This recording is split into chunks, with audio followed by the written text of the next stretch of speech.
নমস্কার বন্ধুরা, আবার একটি নতুন সরকারি চাকরির আপডেট নিয়ে সরাসরি তোমাদের সামনে হাজির হয়েছি।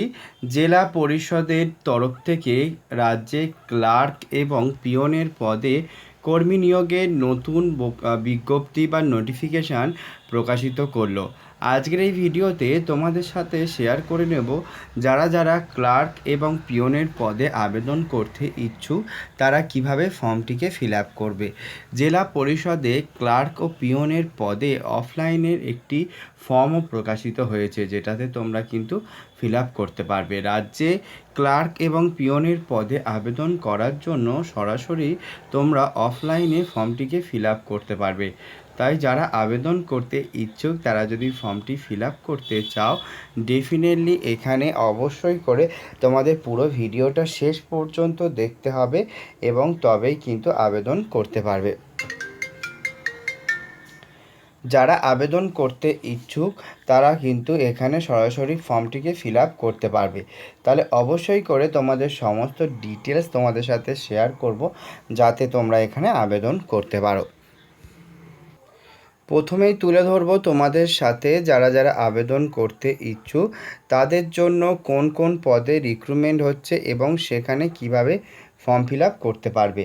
তো বেসিক্যালি যারা যারা আবেদন করতে ইচ্ছুক তারা যদি ফর্ম ফিল আপ করতে চায় তো ক্লার্ক এবং পিয়নের পদে তোমাদের রিক্রুটমেন্টের আপডেট প্রকাশিত হয়েছে, যেখানে তোমরা আবেদন করতে পারবে।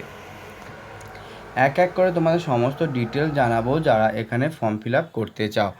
Office assistant clerk cum receptionist cum data entry operator পদে কিন্তু তারা ফর্ম ফিল আপ করতে পারবে। আর এখানেই কিন্তু তোমরা ফর্মটিকে ফিল আপ করতে পারবে এবং 18,000 টাকা পর্যন্ত প্রতি মাসে তোমাদেরকে বেতন দেওয়া হবে।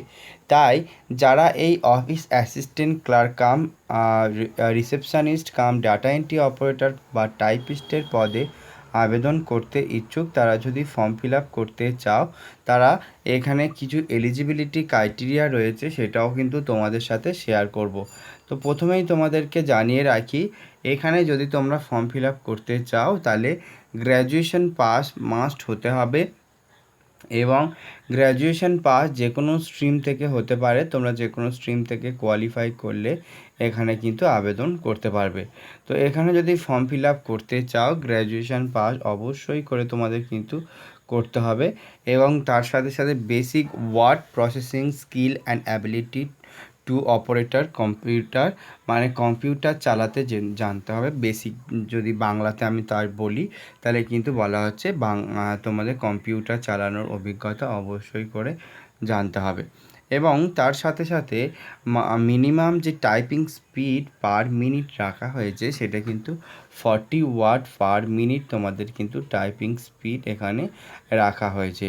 তাই যারা আবেদন করছো তারা কিন্তু এটা মাথায় রাখবে এবং ability to take detection and enter data, file maintenance, excellence, verbal and written communication এবং অ্যাবিলিটি টু ওয়ার্ক টেলিকমিউনিকেশান, এই ধরনের যে কাজগুলো সেগুলো কিন্তু তোমার মোটামুটি জানতে হবে এবং তবেই কিন্তু তোমরা এখানে আবেদন করতে পারবে। তাই যারা আবেদন করছো তারা কিন্তু এই ধরনের যে কাজগুলো এখানে তুলে ধরা হয়েছে সেগুলো কিন্তু তোমরা এখানে মাথায় রাখবে এবং সেখান থেকেই কিন্তু সেই সমস্ত ডিটেলস মাথায় রেখে কিন্তু আবেদন করতে হবে। এবারে আসি, এই ক্লার্কের পদে যদি আবেদন করতে চাও সেক্ষেত্রে চাকরি প্রার্থীর এজ ক্রাইটেরিয়া কী হতে পারে। তো এজ ক্রাইটেরিয়ার কথা যদি বলি সেক্ষেত্রে চাকরি প্রার্থী ক্লিয়ার করে এখানে তুলে ধরা হচ্ছে এজ ক্রাইটেরিয়া 18 থেকে 40 বছর পর্যন্ত। 18 থেকে 40 বছর পর্যন্ত একটি চাকরি প্রার্থী এখানে আবেদন করতে পারবে। আর তাছাড়া এখানে বয়সের ছাড়ও দেওয়া হবে। এসসি এসটি ওবিসি যে কোনো ক্যাটাগরির ক্যান্ডিডেট যারা রয়েছে তারা যদি এখানে আবেদন করতে চাও তারা কিন্তু এখানে ফর্ম ফিল আপ করতে পারো। 18 থেকে 40 বছর কিন্তু জেনারেল এবং এক্স সার্ভিস ম্যানদের জন্য কিন্তু রাখা হয়েছে। তাই যারা আবেদন করছো তারা যদি ফর্ম ফিল আপ করতে চাও এটা মাথায় রাখবে। নেক্সট যে পোস্ট রয়েছে সেটা হচ্ছে অফিস পিয়ন, যেটা অলরেডি আমি তুলে ধরেছি তোমাদের থাম্বনেলে, যেখানে ক্লিয়ারলি বলা হয়েছে যারা আবেদন করতে ইচ্ছুক অফিস পিয়নের পদেই কিন্তু তোমরা আবেদন করতে পারবে। তো এখানে যদি তোমাদের বলি এই অফিস পিয়নের পদে আবেদন করতে, সেক্ষেত্রে 13,750 টাকা পর্যন্ত প্রতি মাসে তোমাদের বেতন দেয়া হবে এবং সেক্ষেত্রে কিন্তু তোমাদের শুধুমাত্র মাধ্যমিক পাশ করলেই আবেদন করতে পারবে, কোনো রকম আলাদা শিক্ষাগত যোগ্যতা কিছুই লাগবে না। তাই যারা আবেদন করছো তারা যদি এখানে ফর্ম ফিল আপ করতে চাও, শুধুমাত্র মাধ্যমিক পাশ করলে কিন্তু আবেদন করতে পারবে। এর সাথে বয়সসীমা কিন্তু সেই একই রাখা হয়েছে, যারা আবেদন করতে ইচ্ছুক 18 থেকে 40 বছর পর্যন্ত আবেদন করতে পারবে। তো এখানে কিন্তু ক্লিয়ারলি এটাও তুলে ধরা হয়েছে যে যারা আবেদন করছো তারা কিন্তু 13,750 টাকা প্রতি মাসে বেতন এবং 18 থেকে 40 বছর পর্যন্ত তারা আবেদন করতে পারবে। এখানে তারা বয়সের ছাড়ও কিন্তু দেয়া হবে। তাই সরকারি নিয়ম অনুযায়ী যারা যারা ফর্ম ফিল আপ করতে ইচ্ছুক তারা যদি ফর্ম ফিল আপ করতে চায়, এই ধরনের যে এলিজিবিলিটি ক্রাইটেরিয়াগুলো রয়েছে সেগুলো কিন্তু মাথায় রাখবে। এখানে ফর্ম ফিল আপ করার জন্য তোমাদেরকে আর একটা কথা জানিয়ে রাখি, কোনো রকম কিন্তু লিখিত পরীক্ষা হবে না, সরাসরি ইন্টারভিউ হবে এবং যে অ্যাপ্লিকেশান ফর্মটি তোমাদের ফিজিক্যালি সেখানে গিয়ে জমা করতে পারো, অথবা স্পিড পোস্টের মাধ্যমে পাঠাতে পারো, অথবা ইমেল করতে পারো। এই যে অ্যাড্রেসটা দেওয়া হয়েছে, ইমেল অ্যাড্রেসটা, সেখানে গিয়ে কিন্তু তোমরা ইমেল করতে পারবে। তো এখানে এটা কিন্তু ক্লিয়ারলি বলা হয়েছে এবং যারা যারা আবেদন করছে এই ধরনের যে আপডেট তুলে ধরা হয় সেগুলো কিন্তু মাথায় রাখবে।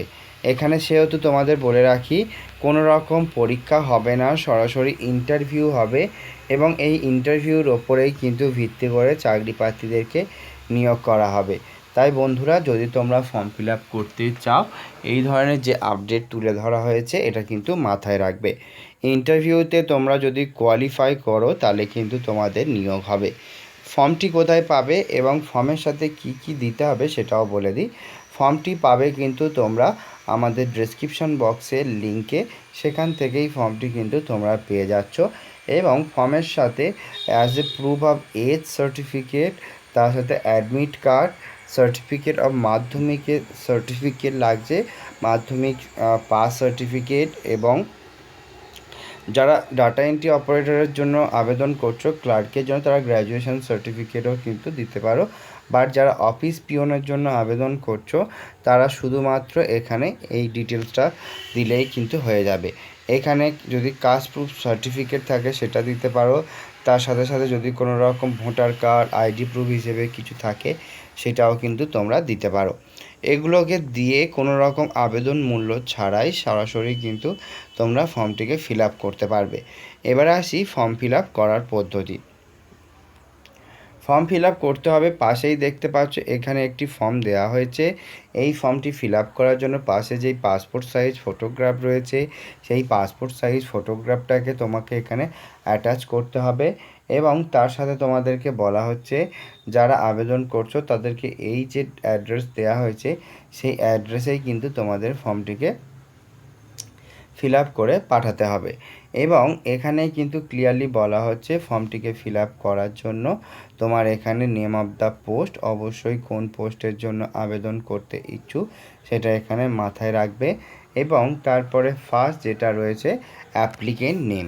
তো চাকরি প্রার্থী যে আবেদন করতে ইচ্ছুক তার নাম অবশ্যই এখানে লিখতে হবে। তো যেই চাকরি প্রার্থী আবেদন করবে তার নাম এখানে লিখবে ব্লক লেটারে ক্লিয়ার করে।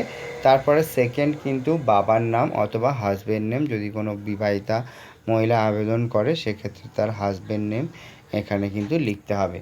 তারপরে প্রেজেন্ট অ্যাড্রেস অবশ্যই করে এখানে লিখতে হবে, যেখানে ভিলেজ, পোস্ট, পিএস সমস্ত কিছু কিন্তু তোমার এখানে লিখে দিতে হবে। তারপরে পার্মানেন্ট অ্যাড্রেস যার যেটা সেটা এখানে লিখবে। প্রেজেন্ট অ্যাড্রেস এবং পার্মানেন্ট অ্যাড্রেস যদি একই থাকে সে একই লিখবে। তারপরে কন্ট্যাক্ট নাম্বার এবং মোবাইল নাম্বার যার যেটা সেগুলো কিন্তু অবশ্যই করে কিন্তু দেবে।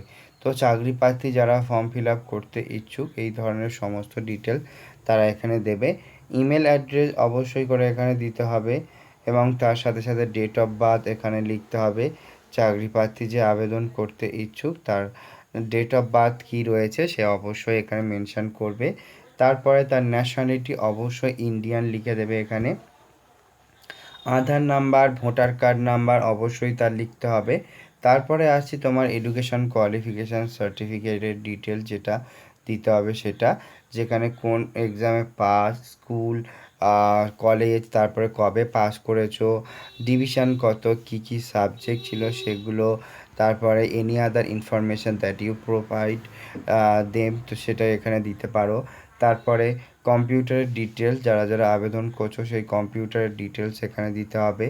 এক্সপিরিয়েন্স অবশ্যই করে এখানে যদি থাকে সেটা শেয়ার করতে পারো। তারপরে এক্সট্রা কারিকুলাম অ্যাক্টিভিটিস যদি কারোর কিছু করা থাকে সেটা এখানে লিখতে পারবে। তারপরে এখানে রিলেভেন্ট যে সমস্ত ডকুমেন্টসের কথাগুলো বলা হয়েছে সেগুলো এখানে দেবে, দিয়ে ডেট, প্লেস, সিগনেচার করে কিন্তু ফর্মটিকে ফিল আপ করতে হবে। তো এইভাবেই কিন্তু সঠিকভাবে ফিল আপ করবে সমস্ত ডকুমেন্ট, যেমন age proof, address proof, identity proof, education qualification, তারপরে কম্পিউটার প্রফিয়েন্সি, এই সমস্ত ডিটেল সঠিকভাবে ফিল আপ করে কিন্তু তোমাদের আবেদন করতে হবে। তাই যারা আবেদন করছো সমস্ত ডিটেল সঠিকভাবে ফিল আপ করবে, সঠিকভাবে সমস্ত তথ্য দেবে, দিয়ে ফর্মটিকে পাঠিয়ে দেবে হচ্ছে office of the service authority of Howrah, যেখানে কিন্তু তোমাদের ফর্মটিকে পাঠাতে হবে। তো যে সমস্ত ক্যান্ডিডেট আবেদন করতে ইচ্ছুক তারা এগুলো কিন্তু মাথায় রাখবে। To the secretary district legal service authority ADRS, ADR central 4B Rishi Bankimchandra road, Howrah. তো এইভাবেই কিন্তু ফর্মটিকে ফিল আপ করতে হবে এবং সমস্ত ডিটেলস তোমাদের সাথে শেয়ার করলাম। তাই যারা যারা আবেদন করতে ইচ্ছুক তারা যদি ফর্ম ফিল আপ করতে চায় ফর্মটিকে ফিল আপ করতে পারে। আজকের মতো এখানেই শেষ করছি, দেখা হবে নতুন কোনো সরকারি চাকরির আপডেট নিয়ে খুব শিগগির। ততক্ষণে টাটা। ভিডিও ভালো লাগলে অবশ্যই চ্যানেলটিকে সাবস্ক্রাইব করতে ভুলো না। Thank you friend, thank you for watching this video.